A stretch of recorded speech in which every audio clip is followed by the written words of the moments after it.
Welcome to PR academy.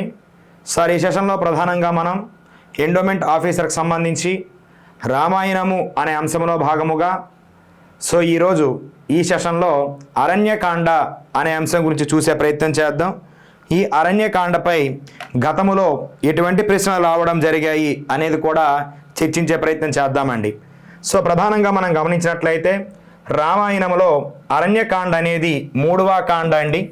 ప్రధానంగా గమనిస్తే మరి అరణ్యకాండ అనేది ఎక్కడ నుండి ప్రారంభమై ఎక్కడ వరకు వస్తుంది అంటే ఇక్కడ మనం ప్రధానంగా గమనించినట్లయితే శ్రీరాముడు దండకారణ్య ప్రయాణము మొదలుకొని దండకారణ్యము నుండి మొదలుకొని ఇతడు సుగ్రీవుని మైత్రిని పొందేందు వరకు అనగా మాతంగ మహర్షి ఆశ్రమములో ఉన్నటువంటి శబరి దర్శనము అనంతరం సుగ్రీవుని మైత్రి కోసం ఋష్యమూకం వైపు ప్రయాణిస్తున్నటువంటి అంశము వరకు కూడా సింపుల్గా చెప్పాలంటే సుగ్రీవుని యొక్క మంత్రి అయినటువంటి హనుమంతుడు మారు వేషములో రామలక్ష్మణులకు కలవడము అనే అంశం వరకు కూడా ఏ కాండలో భాగము అంటే అరణ్యకాండలో భాగం. మరి ఇక్కడ అరణ్యకాండలో మనం ప్రధానంగా గమనించినట్లయితే ప్రధానమైనటువంటి ఘట్టాలు ఏమిటి అంటే సార్, 1 రాక్షస సంహారము, 2 శూర్పణఖ రాక, 3 మారీచుడు రాక, 4 రావణ బ్రహ్మ రాక సీత అపహరణము, 5 శ్రీరాముడు విలాపము అంటే భార్య కోల్పోలేనది. ఇదే సందర్భంలో సీతా అపహరణము దగ్గర జటాయువు ప్రాణత్యాగము. వీటితో పాటుగా మనం గమనించినట్లయితే ఇంకా ప్రధాన అంశాలు ఏమిటి సార్ అంటే మార్గ మధ్యములో ఋషి ఆశ్రమాలు కలవడం.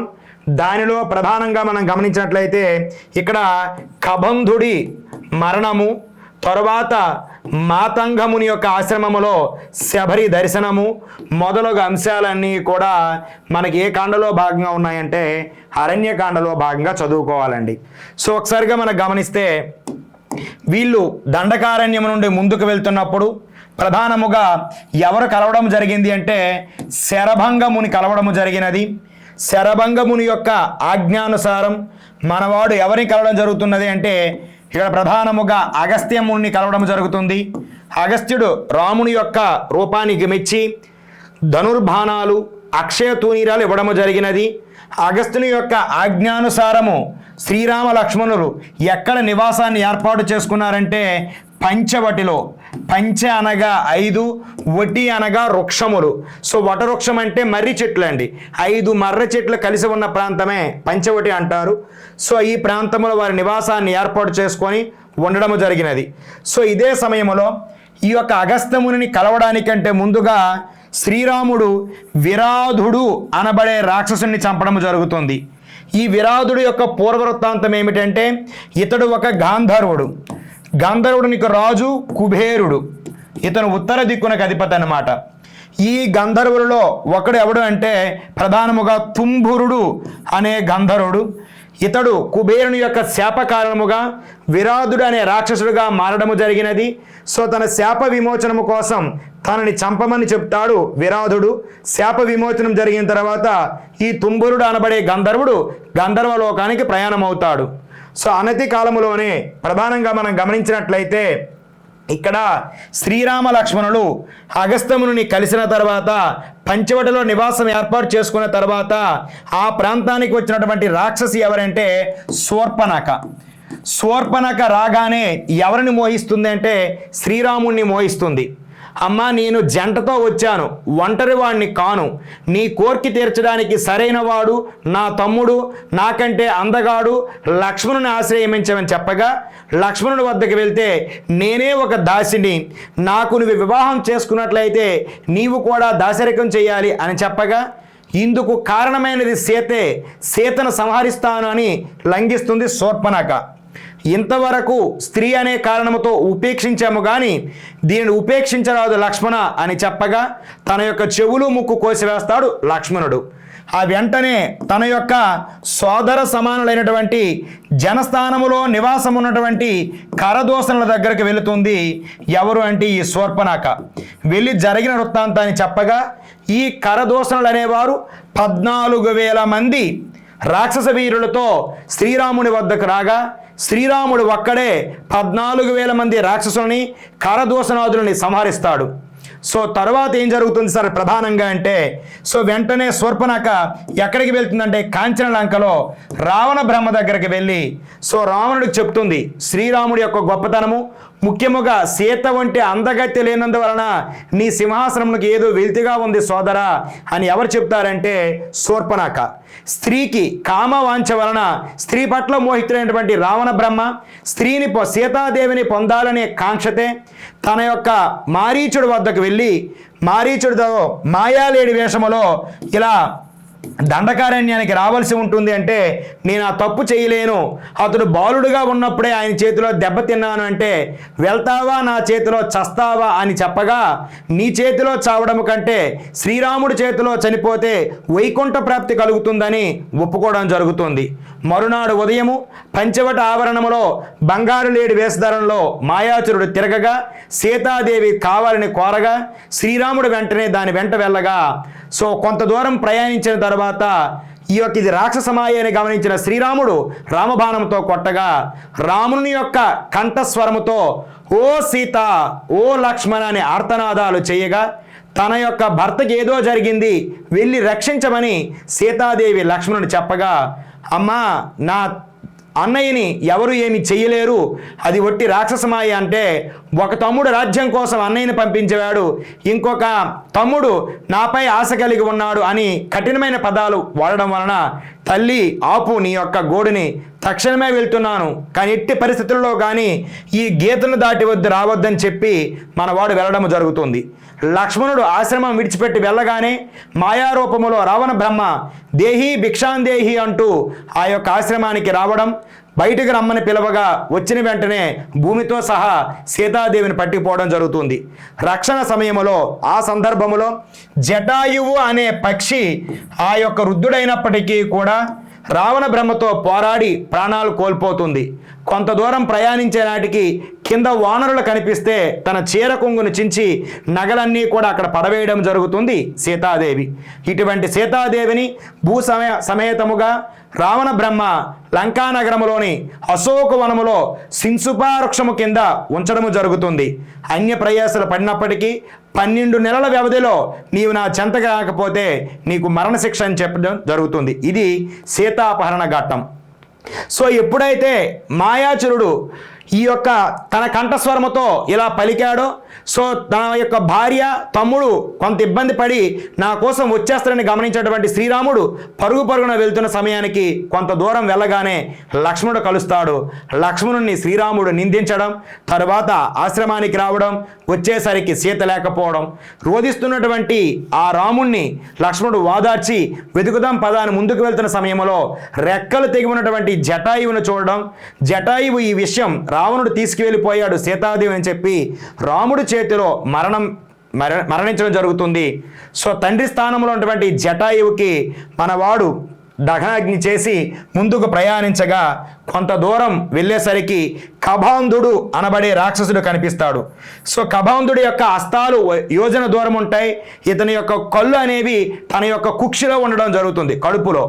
సో అది గమనించినటువంటి కబాంధుడు సో ఆ యొక్క హస్తాలని నరకబోతుంటే నేను ఇలా చావను, నన్ను గట్టిగా గుండగా బాధేసి సో భూమిలో పాతిపెట్టండి, సో అప్పుడు తప్పకుండా మీకు నేను హెల్ప్ చేస్తాను, సహాయం చేస్తానని చెప్పగా అదే మాదిరిగా రామలక్ష్మణులు ఇరువురు కూడా కబంధుడు అనే రాక్షసుడిని సంహరించి గోతిలో పాతిపెట్టగా తన యొక్క నిజస్వరూపంతో నయనులారా దగ్గరే ఋష్యముఖ పర్వతం మీ వలె భార్య లేకుండా ఉన్నటువంటి సుగ్రీవుణ్ణి కలవండి, మీకు తప్పకుండా విజయం సాధిస్తుంది అని ఈ కబంధుడు అనబడేవాడు అంతర్ధానం కావడం జరుగుతుంది.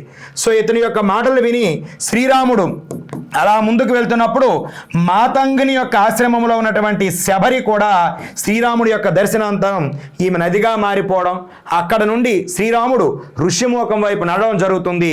ఋష్యముఖ పర్వత పాదాల వచ్చినప్పటికీ హనుమంతుడు అనేవాడు మారువేషంలో రావడం, వచ్చి రామలక్ష్మణులు పరిచయం చేసుకోవడం అనేది అంతయు కూడా ఏ కాండలో భాగం అంటే అరణ్యకాండలో భాగం అండి. మరి ఇటువంటి అరణ్యకాండపై ఎటువంటి బిట్స్ రావడం జరిగింది అనేది ఒకసారి చూసే ప్రయత్నం చేద్దాం. సార్ మన యొక్క పిఆర్ అకాడమీ అనేది ఎండోమెంట్ ఆఫీసర్కి సంబంధించి కేవలం పేపర్ 1 అండ్ పేపర్ 2 కేవలం 1500 రూపాయలకి మాత్రమే అందుబాటులో ఉంది అండి. మన యొక్క వీడియోస్, మన యొక్క ప్లాట్ఫామ్ యొక్క ప్రధానమైనటువంటి లక్షణాలు ఏమిటి అంటే latest digital videos, picture based material, chapter wise bits, topic wise material. Sir వాస్తవానికి మన యొక్క యాప్లో పేపర్ 1 అండ్ పేపర్ 2కి లక్స్ బిట్స్ అనేవి ఇవ్వడం జరిగింది సార్, అందుబాటులో ఉన్నాయి. ఓకేనండి, ఒకసారి పిఆర్ అకాడమీ యాప్ నందు మీరు సందర్శించగలరు. నెక్స్ట్ మనం గమనించినట్లయితే సార్ ఇక్కడ అరణ్యకాండలో విరాధుడు అనే రాక్షసుడు, సార్ గమనించాలి, విరాధుడు అనే రాక్షసుడు పూర్వజన్మలో ఒక గంధర్వుడు, బ్రహ్మ శాపము వల్ల రాక్షసుడిగా మారాడు. అతని అసలు పేరు ఏమిటి అంటున్నాడండి. తుంబురుడు, సత్ప్రదుడు, దుంద్రుడు, మణిభద్రుడు. సార్ భాగవతములో నారదుని యొక్క శాపం వలన కలిగిన వాడు ఎవడంటే మణిభద్రుడు అండి. సో ఇక్కడ బ్రహ్మశాపం వల్ల కలిగిన గంధర్వుడు ఎవడంటే తుంబురుడు అండి. సో మొదటి బిట్టికి ఆన్సర్ ఏమవుతుందంటే 1A. Okay sir. నెక్స్ట్ మనం గమనించినట్లయితే లక్ష్మణుడు శూర్పణఖ ముక్కు చెవులు కోసిన తర్వాత ఆమె మొదట ఏ రాక్షస వీరుడు వద్దకు వెళ్ళి మొరపెట్టుకుంది అంటున్నాడండి. సరే ఇక్కడ మనం గమనించట్లయితే ప్రధానముగా ఆమె జనస్థానములో, దండకారణ్యములో జనస్థానములో నివాసం ఉన్నటువంటి తన సోదర సమానులైనటువంటి కరదూషణాదుల వద్దకు మాత్రమే వెళ్ళడం జరుగుతుంది ప్రధానముగా. సో ఆప్షన్ బి అండి, ఆప్షన్ బి. సో ఇంద్రజిత్ అనేవాడు రావణుని యొక్క కుమారుడు. సో రావణ బ్రహ్మ వద్దకు వెళ్ళలేదు, ఇంకా లంకా నగరానికి ఈవిడ వెళ్ళలేదు. ఓకేనండి. నెక్స్ట్ మనం గమనించినట్లయితే రాముడు కరదూషణల సైన్యాన్ని సంహరించిన వార్తను లంకలో ఉన్న రావణుడికి మొదట చేరవేసిన చారుడు, గూఢాచారి ఎవరు అని అడుగుతా ఉన్నాడండి. సరే గమనించాలి, రాముడు కరదూషణల సైన్యాన్ని అంటే 14,000 సైన్యాన్ని సంహరించడం, ఆ సంహరించిన అనంతరం ఈ విషయాన్ని శూర్పణఖ కంటే ముందుగా ఎవరు రావణ బ్రహ్మకు విన్నవించారంటున్నాడు.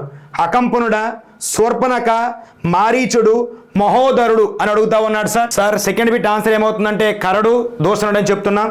నెక్స్ట్ మనం గమనించుకున్నట్లయితే ప్రధానముగా సో రాముడు కరదూషణలపై సైన్యాన్ని సంహరించిన వార్తను లంకలో ఉన్న రావణుడికి మొదట చేరవేసిన చారుడు ఎవడు అంటున్నాడు సార్.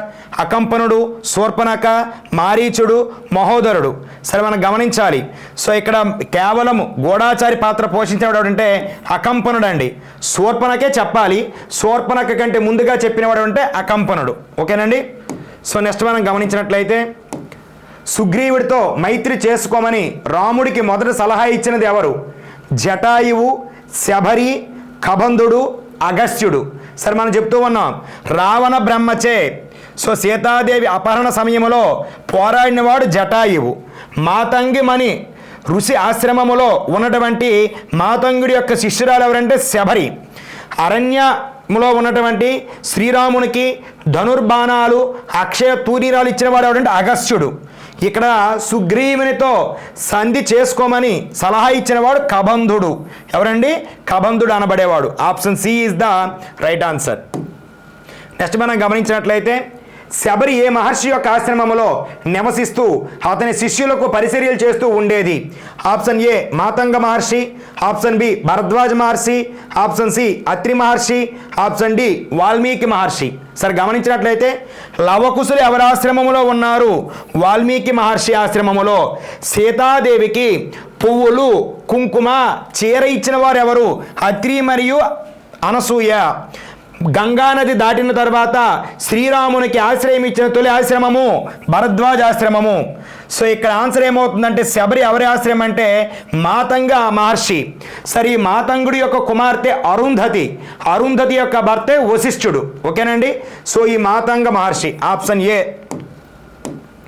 నెక్స్ట్ మనం సార్ ఇది సార్ ప్రస్తుతానికి మన ఎండోమెంట్కి సంబంధించి మన పిఆర్ అకాడమీ అనేది పేపర్ 1 అండ్ పేపర్ 2కి కేవలం 1500 రూపాయలకే కోర్సును ఆఫర్ చేయడం జరుగుతుంది. 1 year వ్యాలిడిటీ అండి, 1 year validity. Okay sir, thank you one and all.